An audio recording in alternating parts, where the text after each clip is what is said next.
Ava. Ava, I see you in the back. Do we have a microphone for you? She is a sophomore in college, majoring in chemistry, or a sophomore in high school?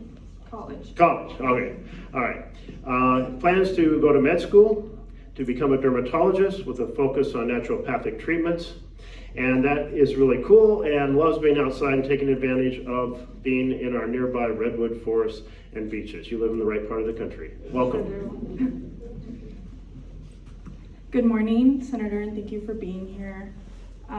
My question is, with the Department of Education facing increasing political pressure and the Pell Grant facing a deficit, I'm wondering what your plans are if Pell expansion is not an option for students like myself who come from a low income background and rely on this grant to be able to afford a higher education. So both Val and I are the first in our family to go to college. And so we really understand both the cultural challenge, the financial challenge.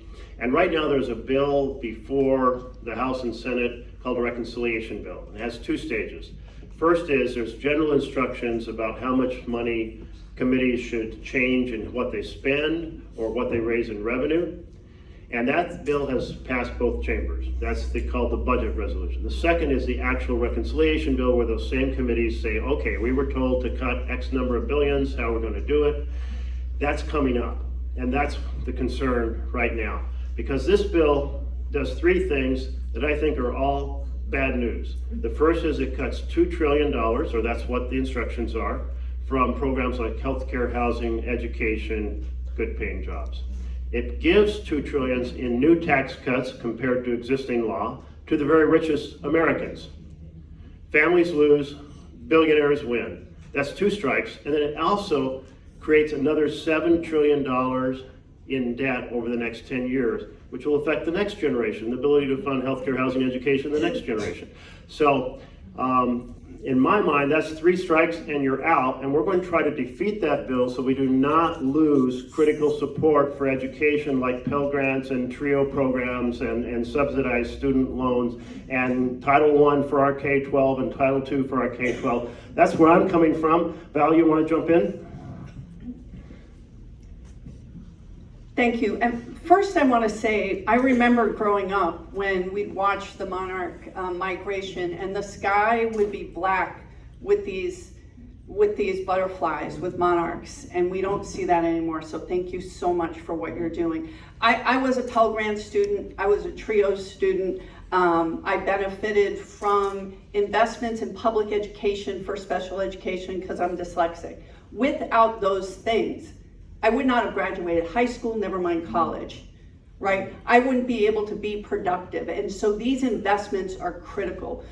We do need to upgrade and change the way we approach our education system. We got kids graduating hundreds of thousands of dollars in debt, fighting for $15 an hour, and employers who need employees that have a different type of training, right? For the 50% of jobs that need more than a high school degree and less than a college degree, community colleges are well placed to work with certifications that fit the job needs that we have. However, and I've started, whether it's apprenticeships or certifications, stackable certifications, being able to be paid while you learn is critical, especially for people who don't come from wealthy backgrounds, right? I had to work my way through college. I'm sure you do too. So fundamentally, I had been working with Republicans and Democrats on this approach, right? How do we meet the needs of the moment? But we've got colleagues that don't believe in public education, that don't believe in funding special education, that believe that our taxpayer dollars should go to private schools. This will hurt our rural communities the most. So we have Suzanne Bonamici in the House, who is on the House Education and Workforce Committee. I will continue to work towards solutions that work for everyone, and I know we have bipartisan support. And I will continue to fight for the things that made it possible for me to be in Congress, for me to be able to have a job to feed my family, right? For what we need to invest in, which is public education. So there are people that want to break that system, and we will, and I know our senators as well, will stand up and fight that every single step of the way. Okay, thank you. So if you pull out these tickets, I'm just going to read the last three numbers on the right. Raise your hand. We'll get a microphone to you. Tell us your number and your name. And if no hands are raised, we just keep rolling as fast as we can. So the first three are 814 and 792 and 747. Any hands in that group? Yes, right here. Your number and your name. 747. Thank you. 747, and my name's Jane Opiate. I don't even know how to phrase this, so I'm going to just show you his name. Yes. It's Kilmar Abrego.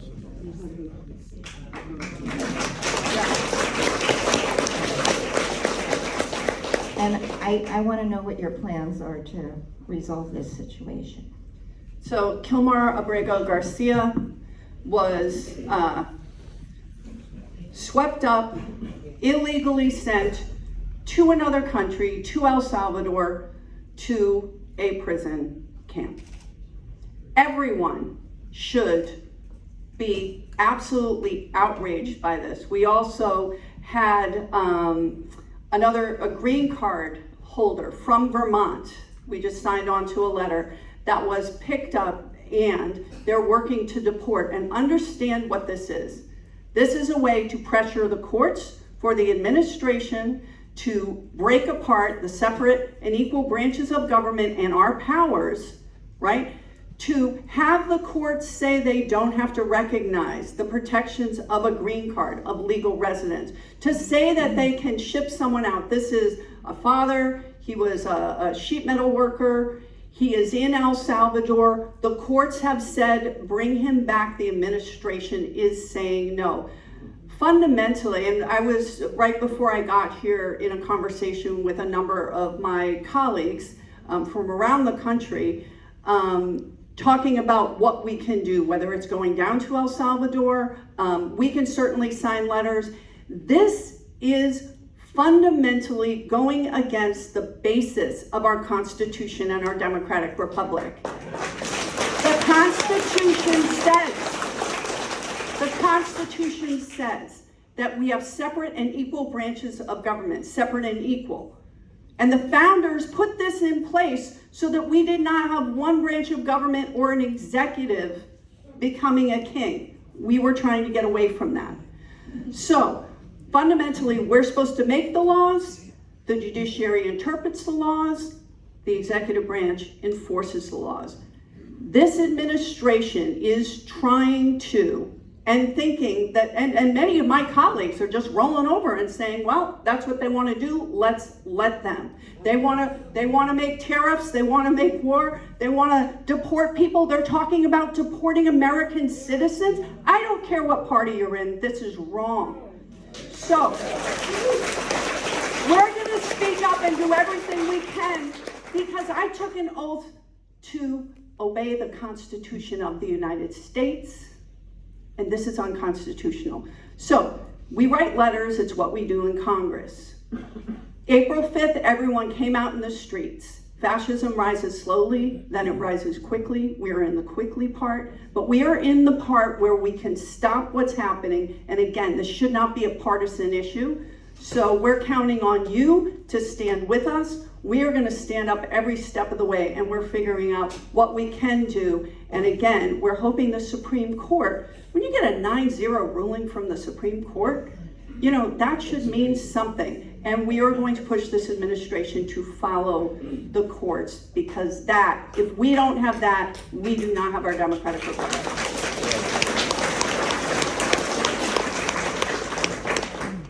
Just to accentuate, the Constitution says the government cannot deprive you of life or liberty without due process. And due process is the line. You know, monarchs are great if they're butterflies. They're not so great for freedom if they're a political system. And if you lose due process, in which a government can just grab you and detain you, we have lost the freedom our founders fought for and we have fought to maintain over the last 2.5 centuries. So it's a very big deal. The president of El Salvador was in the Oval Office yesterday, and I was asked at another town hall what's going to happen. I said, assume the president's going to come out and say the court said we need to get him back, and the president of El Salvador is going to make sure he's flown up tomorrow. Right? No. He came out and said, can't do anything. Sorry. Are you kidding me? The president of the United States doesn't have any way to influence the president of a modestly sized Central American nation to return a person wrongfully detained? And realize, in the worst prison to be found virtually in the world. So I'm glad you raised it. It is not about just this one person. It's about the freedom of everyone, everywhere, and we have to carry that fight ferociously. How many folks want to make sure we carry the fight for due process and protect the freedom of everyone? All right.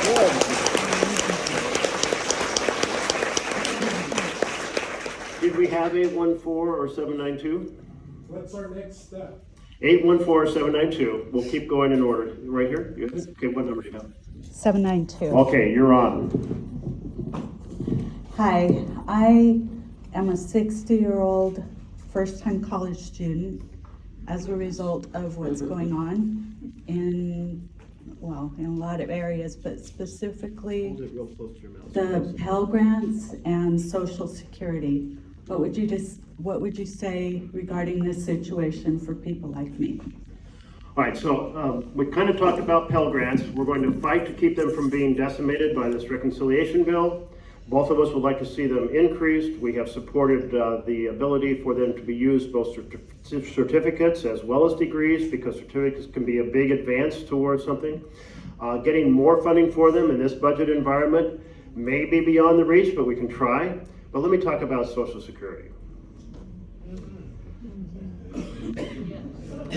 Unbelievable that the president would start shutting down Social Security offices, start shutting down the phone lines, start shutting down the ability to respond by email. I've had folks at the last 2 town halls I had who had been hours. One said 4 hours, one said they spent all day. Anybody tried to get through to Social Security and did you have difficulty? Yes, You had difficulty. yes, and after waiting for 2.5 hours, I was cut off. 2.5 hours cut off. How about in the back there? The outgoing message stated there was a wait time exceeding 120 minutes for hold. And when you finally get through all of the phone tree AI garbage, you cannot schedule an appointment. You cannot get an answer to your All question. day just to try to schedule an appointment. And one person at my town hall had gone in and been told, sorry, we're not busy right now, but you didn't schedule an appointment, so you have to go home and call us. I mean, really, the government is there to serve us, not to make things harder. And think about Social Security. It is an intergenerational bond, a commitment. It has to be funded. You know, a lot of the folks on Social Security, 50% depend on it for 90 to 100% of their income. And maybe they're only getting like $1,200-1,300 a month. I mean, you can barely pay rent. You lose one check and you may be in foreclosure for your house or kicked out of your apartment or unable to buy your food or your medicine. It is a big deal. It has to work well. We want it improved, not decimated, and we're going to push back in every way we can. I know the trust fund still has a significant surplus, but in about a decade, that will not be there. That's why right now, we should be on the floor of the Senate and the House debating a bill that makes a trust fund solvent for the next 70 years.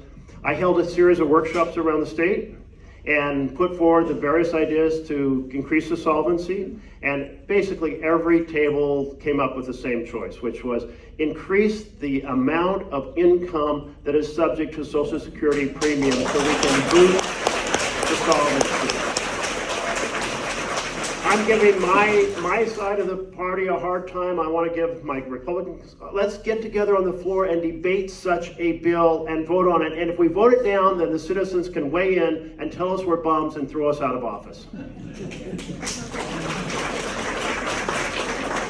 So I represent from the top of Lincoln County to the bottom of Curry County, all 6 counties in that area. My district has more Social Security recipients than 87% of the districts in this country.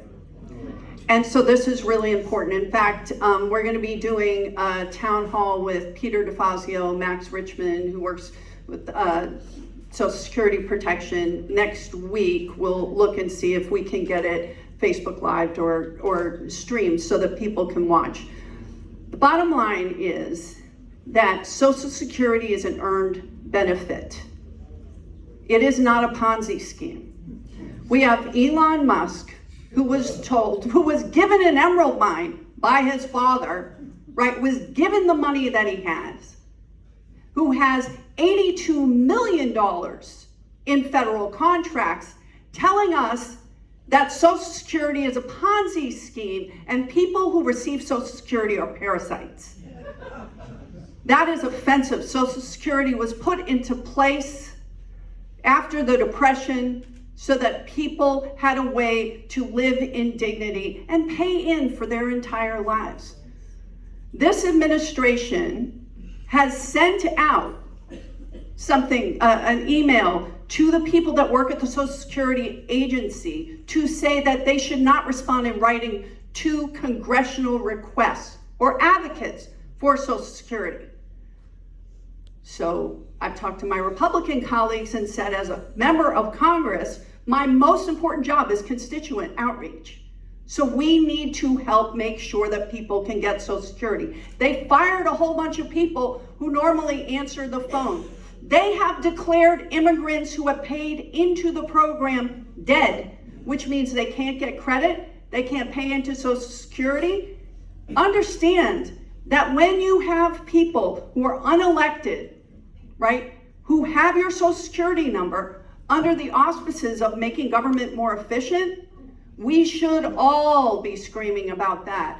So what we're doing is highlighting this fact that they are undermining Social Security to take away the money that you earned, that you put in, so we can give tax breaks and, contracts with no oversight to people like Elon Musk. That is not fair. That is not right. That is not partisan.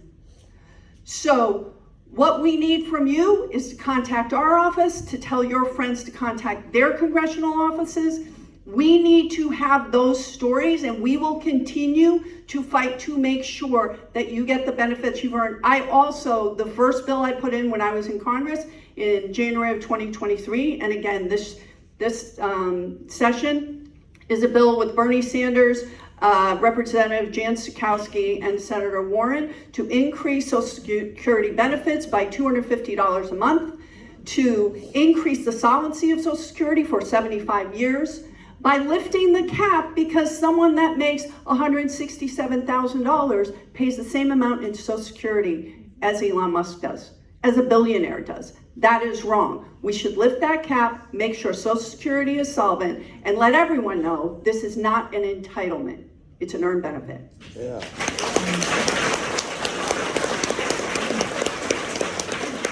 Did we have 814? Okay, moving on to the next 3, 788, 793, and 807.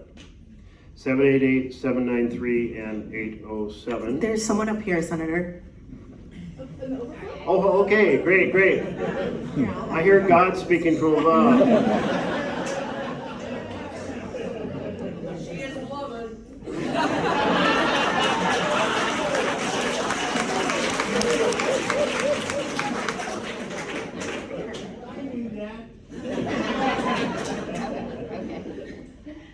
Hi. I don't know what I'm supposed to say. Okay. My name's C. Roberts. I have number 793. And I live in Brookings. And I would like to know your position on Title IX for men in women's sports. So here's what I believe. I believe that there is a role for government, and I worked in the sporting goods industry and with professional racers for my professional career. And the fact of the matter is, I think sporting associations should make the determination about who should play in sports. Because once we have the federal government getting involved in our personal lives, where does it stop? But we already have Title IX. But we have Title IX, and the fact of the matter is, I believe you're talking about trans women in sports. I'm talking about men in women's sports. So if you're talking about trans women in women's sports, the bottom line is, my position is, the sporting associations should make that determination, because otherwise it is government overreach. And we should not say it's okay for government to overreach here, because it's not gonna stop. And we have trans people who are being victimized because they're an easy target. Yeah. And the fact of the matter is, it's done under the auspices of protecting women and girls and children. If my colleagues in government actually wanted to protect children in schools, they might do something about school shootings, because a child is more likely to get shot in their classroom than to be in sports with a trans girl. I'm not gonna pick on people because they happen to be different, and I believe that government has a role, and it should not be involved in every single aspect of our life, because we start letting that happen, it doesn't stop.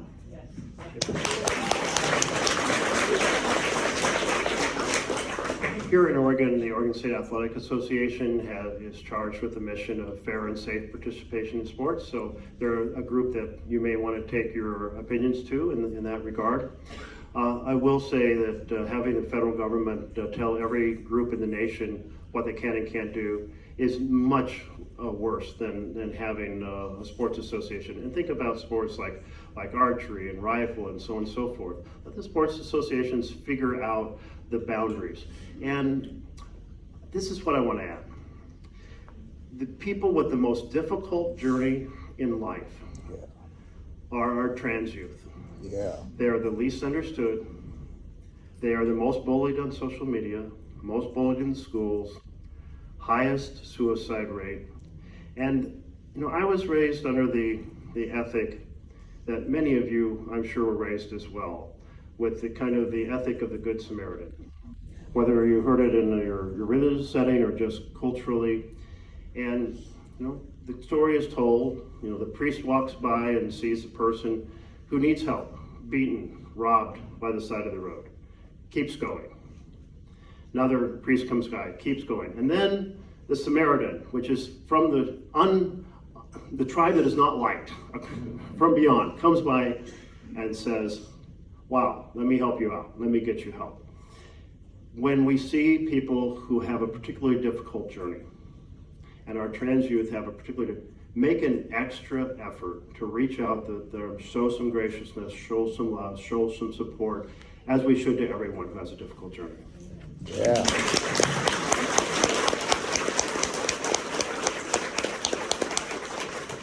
(807) and 788. Either one. Okay. Keep rolling. We got one up here. One above two. Okay. Did you say 798? I think it was 780. 788. Oh, I'm 798. Okay, you may be in the next group. The next group is 757, 778, and 808. 757. Okay. And anyone, how about 808 or 778? All right. Thank you both for coming to Brookings. We really, really appreciate this. My name is Kathleen Dixon. I'm from here in Brookings. And my question is this. My birth certificate has my maiden name. My expired passport has my first married name. My current ID has my current married name. If the SAVE Act passes the Senate, I'm going to have a heck of a time registering anywhere else, say I move from Oregon or whatever. I'd like to know, I know it's already passed the House, I'd like to know what the senators are doing to stop this act in its tracks.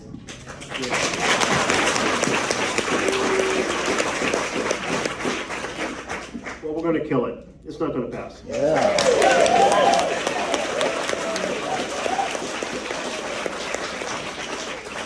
No, the pledge we talk about equal justice for all. You know who else whose birth certificate doesn't match their name today? Vice President of the United States of America. His birth certificate does not match.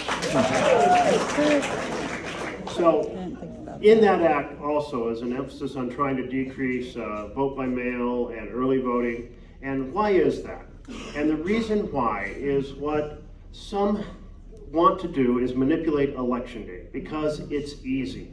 If you don't want a group to vote on election day, you put the precinct in a new location, you put it where there's no parking, you understaff it so there are long wait lines, you put out misinformation about where it's located, and it's effective. It's a true and tried way to suppress voting, and it's been used primarily in cities, college campuses, and Native American reservations. Well, I think instead of discouraging and trying to stop, to talk about an assault on the fundamental freedom, the ballot box, to have our voice heard at a critical moment, how about we instead increase the ability of people to vote by giving everybody in the country the ability to vote by mail or early voting? Yeah. Stop all that manipulation.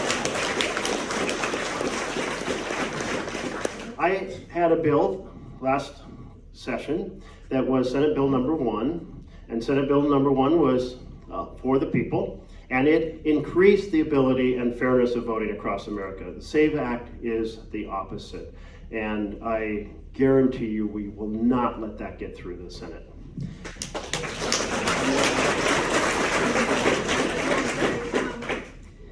So I voted against the SAVE Act that purported to protect our elections from, I don't know what, from people who are voting illegally. You know what undocumented immigrants aren't doing? Voting. They do not want to go near any government functions. The fact of the matter is, this will stop people from voting. Now, my Republican colleagues said, but this act says that the state can make rules about women, like I changed my maiden name, so my birth certificate is different than my passport. We can't use our real ID licenses. That's not an acceptable form of ID. But my colleague said, but your state can make it so that they address this issue. Representative Maxine Dexter, the new representative from Portland, put in an amendment saying, okay, well, how about we just put this in the bill? It got voted down. Why would you want to disenfranchise 69 million women from voting to make it harder? So Senator Wyden and I put in the Vote from Home Act last week, I don't even, what day is it? It's the weekend, last week, to replicate what we do in Oregon. We vote from home. We have a voter's pamphlet statement, so you don't have to have millions of dollars to communicate with the voters. We get to sit down and look at every single one. We have paper copies of every ballot. Everyone should want vote by mail, and if you don't want vote by mail, then I have to question what the real effort is. But fundamentally, they refused any amendments to make this easier, and I am very grateful for our senators for standing strong.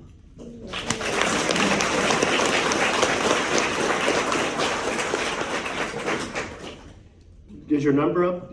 778. Okay, 778. We have 788. But we have 7782. All right. His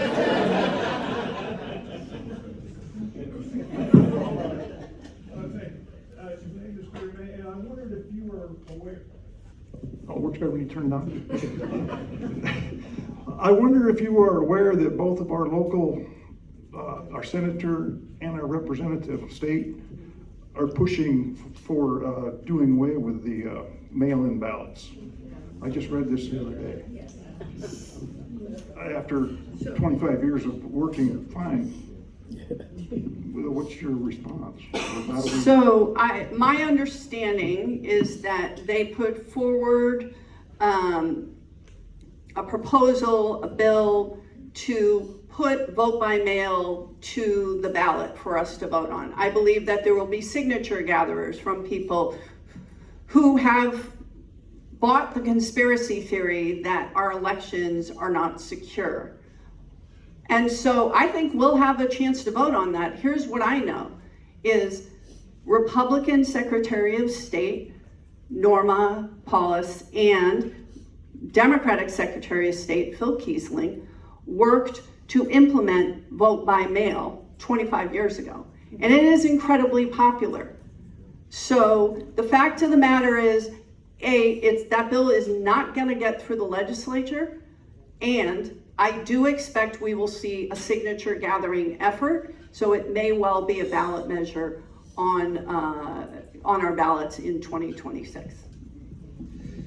I'm thinking back to when I was first running for the Oregon House, and half of the state was voting by mail and half was voting at the voter booth, and I was going door to door and asking what people were concerned about, and often it was the potholes in the street and so forth. But then people would say, but what I really want to tell you is, I really love voting for my house. And I must say, my instinct was, I kind of love the idea of all of us coming together on election day and going to the polls. And I once carried my little son in with me while I'm voting. And then people started educating me. They said, do you realize how complex the ballot initiatives are in Oregon? I can sit at the kitchen table and study that with my spouse. Do you realize that this is a chance for me to educate my children about how to vote and show them how important it is? Do you realize that I have a bad hip and I can't go and walk a block to get to ballot place? I certainly can't stand in line. I'm like, wow, okay, I've just been educated. After learning more about it and understanding how secure it was and how it created greater ability. And if you recall how it emerged in Oregon, it started with the Republican Party in Oregon, saying we want to get people signed up for absentee ballots because we know it'll turn out in more numbers. The Democratic Party said, wow, that's smart, we better do that too. And that's how it came when I first ran. Half people were voting by mail and half were voting by booth. But what we chose worked really well. If there is an initiative like this, I'm quite confident from the years of hearing from people in Oregon, I'll be surprised if it gets the signatures, but if it's on the ballot, it'll be robustly defeated, and we will save this much better system of voting that has been adopted in blue and red states, like Utah, for example. So I guess that's my thought on that. Let's not just save our vote by mail, but spread it all around the country to stop the manipulation on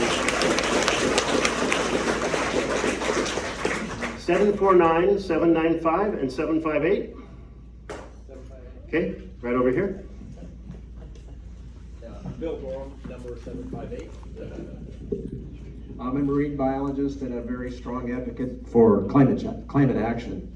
Representative Hoyle, Senator Merkley, thank you very much for your support for clean energy. This is a really important issue for me. I hope there will be opportunities to progress while Republicans hold the majority. In what areas of clean energy policy do you think you can find common interests with the Republican colleagues? So recognize that we have seen a vast growth in wind in North Dakota, in Iowa, in Texas, and there's a real constituency for that. Nevada, which is a purple state, tried to eliminate their ability to have basically solar energy feed back into the grid and change their rooftop solar. Robustly defeated across the state with opposition from both parties to that change. So there is a growing understanding on both sides, but let me tell you that this question really raises the issue of the problem we have with money in politics. Citizens United court decision created a real affliction to our democracy, to our republic. It said that if I want to help you run for office, I can the government can put a cap on what I give to you because it would be corrupt for me to give you a lot of money and have you feel emboldened to me or to my industry. But I can give unlimited sums to your spouse or best friend to run a parallel campaign on your behalf because somehow you won't notice where it's coming from. That is, a vast absurdity. Think about the Ohio Senate race where in the last month, a small group of crypto CEOs gave $40 million in that Senate race. $40 million. I mean, yeah, I've held a fundraiser here for a Senate candidate and raised $40,000. That was incredible. Man, 40,000. That's 40 million is 1,000 times 40,000. And the funds I raised were limited under a donation directly to the candidate. So the crypto world has now created enormous political power because everyone paid attention to that. The fossil fuel world has done the same thing. And I have watched, remember, it was first President Bush who ran for office on climate. The Democrat, the caucus, ran on coal. So it was the Republican Party that was championing clean energy. It has done a flip because of the money in the system. And I have watched, Senator McCain was a champion, he passed away. Senator Lindsey Graham has been helpful in modest and quiet, gentle ways, but modestly. Senator Romney told me when he came in 6 years ago, and then he's now gone, but he stayed 6 years, he was going to be the Republican champion, and we never heard anything more about him on clean energy. And he was in a hearing in his last couple months, and I heard him say, there's nothing we can do about it. And I talked to him afterwards. I said, it's such a change from 6 years ago. What happened? He goes, well, it's just like, it's the reality. Well, the reality is that our climate is changing so fast as the temperatures warm. It is the biggest threat to humanity. We don't have another planet. In just 30 years, we've seen a big change in temperature. That issue we have with kelp right here off the coast, and the disease we have with the sun stars, those are affected by the temperature and the acidity of the water, which changes the kelp, which proceeds to affect our fisheries. The snowpack in the Cascades has dropped not 60%, almost 50% in the last 90 years. The effects, how much cold water we have in our streams for our trout and our salmon. How many people fish?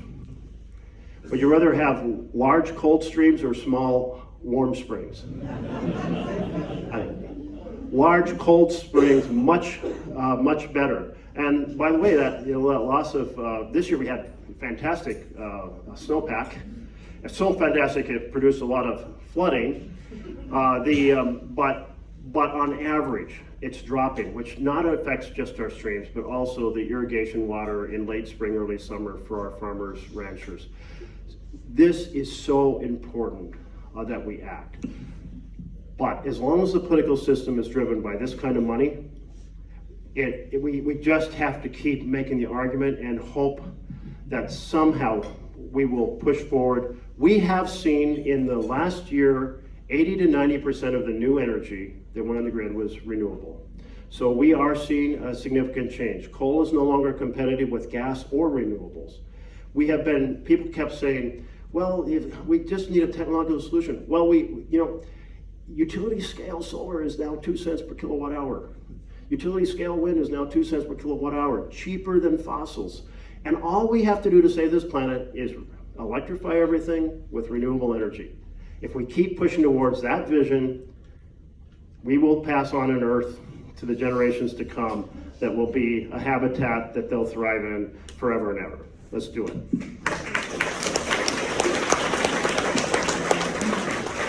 What the senator said, and this is also a matter of national security. For us to be energy independent means we have to invest in green sources of energy. I, like many of you, live in a rural community and the electricity goes out. And so we have to be prepared, and we are, to make sure we have water, we have food, we are able to run our electrical, appliances off the grid. And we know, and we have heard, there may be cyber attacks to our electrical grid. The bottom line is we need to be producing our energy in the greenest way possible, in the cleanest way possible. And that means having hard conversations.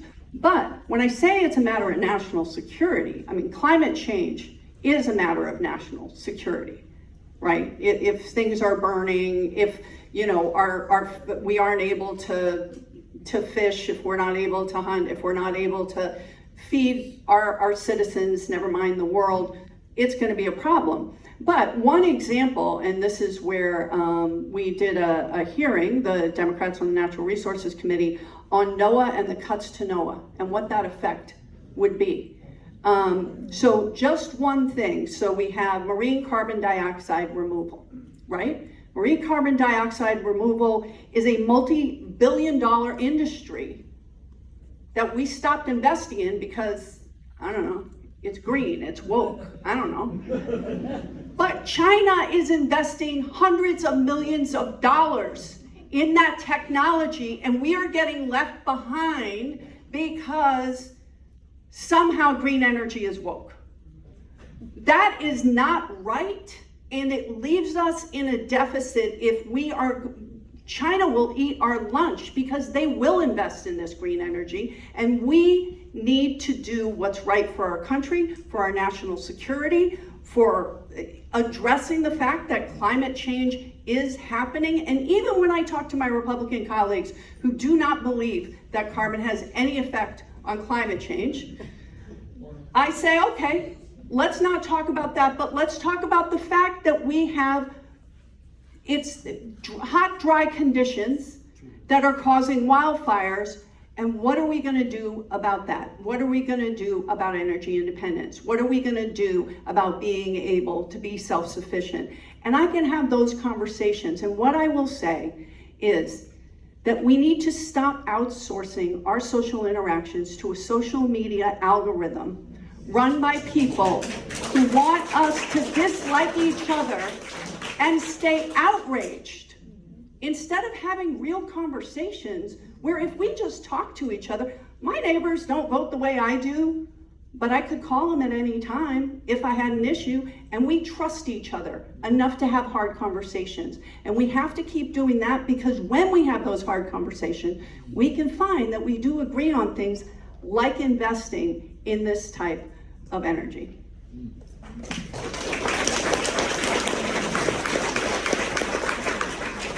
So we are down to the wire, so I'm just going to... $7.95. Great, yeah, you're going to get the last one. Thank you. $7.95, or whatever your number you just said. I don't know that I need a mic. You're doing pretty well. I am a small business owner. I import, yes, mostly from China, because our country doesn't make toys. Our country doesn't sew clothing. Our country doesn't make the things that are being tariffed at 145% right now. It's starting now. Everything that's coming in. I'm all for American made. That would be wonderful. But you cannot expect us to go build factories and tomorrow to be able to support our families. It's killing the American small business. What are you going to do about it? So, yes, and my background is international trade. I moved to Oregon because this is where we wanted to raise our kids, and to work for a U.S. manufacturer who, and sorry for my language, got screwed by NAFTA, which was, I think, a really, really, really bad for a lot of American manufacturers. This same company, I talked to the CEO yesterday, is now getting screwed because they offshored their assembly, and they get a lot of parts from China, and she's like, we're getting crushed again and we may go out of business. The fact of the matter is, we should have trade policy that encourages investment in manufacturing in the United States. But you can't just flip the switch like that and think that those costs won't be passed on to us. So, wine growers, 40% of Oregon wines get sold to Canada. That business ended overnight. Guess we all have to drink more Oregon wine. But seriously, but this is affecting American manufacturers everywhere and American small businesses. So in the budget bill that was just passed, my Republican colleagues slid something in there that said that they don't have to weigh in on tariffs because they didn't want to touch it because they knew it was really unpopular. And so we're going to continue speaking up, and examples like yours are what we are bringing to the table to say these tariffs and the erratic nature of these tariffs are killing small businesses, and consumers are going to pay the price.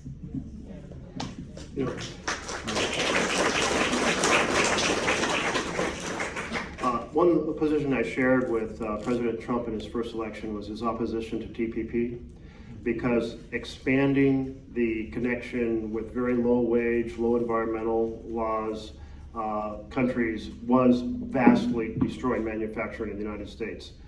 The remedy for that is something that's targeted in a modest way to create a transition over time so a company has an incentive to build a factory in the United States. Well, the president President Trump this time put forward two theories. First, he said these are going to be permanent, but they weren't just focused on China, and they weren't like a strategy to build that confidence. And then he said, well, this is shock and awe to produce negotiations. Not a single business in the universe right now is saying, well, let me go build a factory in the United States of America. I mean, we not only had a stock crash, but normally when the stocks go down, the investment in treasury bonds goes up. But instead, people are fleeing the bond market. Fleeing the bond market is a symptom of the fragile nature of the dollar as a reserve currency. If people, and suddenly you saw articles, the headlines were headlines I never expected to see, like, oh, the new reserve currencies are going to be Europe and China. Wow. Well, if we pay so this bill, this reconciliation bill, Congressional Budget Office costed out what it would cost over 10 years. I mentioned $7 trillion in additional debt, and over 30 years because the Senate wants to expand the tax breaks infinitely into the future. And over the 30 years, it's a $52 trillion addition to the national debt. I mean, fiscal responsibility thrown overboard. But if the interest rates are 1% higher, CBO, Congressional Budget Office said, 1% higher, on top of that 52 trillion, another 24 trillion in debt. That's how important reserve currency is and how this chaos is affecting us. The president is not achieving the goal of encouraging people to invest in the U.S. right now. And he's putting us in a very dangerous position of being potentially losing our reserve currency status. So damage in all kinds of ways. We're out of time, so I'm going to wrap this up with just a couple points. People have been asking, and if we'd gotten to enough questions, somebody here would have said, what do you suggest we do? I'm going to try to give you a sense of that. First is, get off the couch. Well, you're all off the couch because you're here, so thank you. Second is, hold your electeds accountable in a ferocious manner. The phone calls, the letters, I had 3,000 phone calls one day 2 weeks ago, and we tally every single call. We try to answer them live, but we couldn't do that with that many coming in. But it also means showing up at town halls. It means demonstrating outside the offices of members of Congress. It means raising your voice in a fierce and ferocious fashion if you're not happy with the risk right now to preserving our We the People Republic. Third thing, find an affinity group, because if you're worried and concerned by yourself, it's depressing and ineffective. But if you join in with others, it's energizing and it really carries weight. And finally, I'm going to add a fourth item to this, which is take an occasional break for a long weekend or a week. Turn off the television, turn off the cell phone, any other news, and hit the road in Oregon. And to help you do that, I prepared this Oregon Treasures Quest book.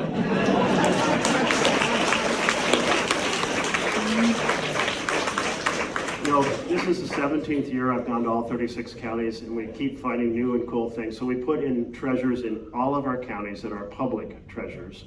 And if you go to 10 counties and you send us a selfie, in front of something that's in this book, you're invited to an Oregon Treasure Quest party in November. Just a little way of saying, amidst all of our challenges, amidst all of that, keep in mind that we live in the most incredible paradise to be found on the entire planet. And so take a moment, be with your friends, your family, your visitors from out of state, go hit some things you've never seen, and you'll feel restored and energized and ready to save our republic. God bless you all. We'll see you next time.